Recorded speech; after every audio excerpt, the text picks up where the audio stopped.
I am constantly amazed at how well Miracle Paint works in what I call high probability rust areas in old cars. And number one on that list is the battery box tray, particularly when they're made out of metal.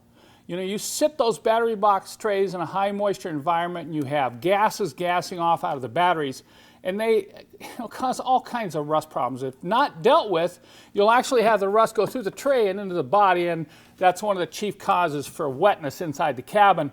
So take a look at this tray when we started. It wasn't rusted through, but it was getting close, and we had to clean it, using some special air tools, and then of course the whole process of Miracle Paint, and then washing it and cleaning it, prepping it for a final coat of this satin black paint. Now look at it inside this car. Now that's a nice permanent repair. Now let me take you over to another car and show you another high probability rust area. This is another very high probability rust area on old cars, not just Mercedes-Benz, but cars that use these rubber trunk seals. And they're usually glued into a groove that goes up and around underneath the trunk. The problem is those rubber seals trap moisture.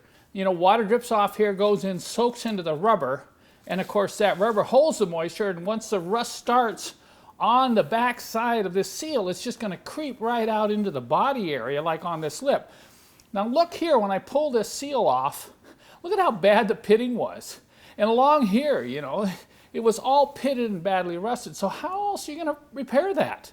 You're certainly not going to use any standard primer or paint, or it's just going to come right back. So once again, Miracle Paint to the rescue. Let me tell you, I've used this in so many places, so many difficult areas to repair rust over the last 15 years that I am really sold on this product. And now take a look. It's not finished. You could take it to show quality by adding a little more filler in some of these pits. But I put 4 coats of Miracle Paint on over those pits and then sanded between each coat. So the actual Miracle Paint did a lot of the filling, at least on those areas where it wasn't too badly pitted. Of course, under the seal here, I just glued the seal back in place. Now I can be assured now that this is a permanent repair. So if you'd like more information on our Miracle Paint products and how they're applied, be sure and follow the links in the description of this video below.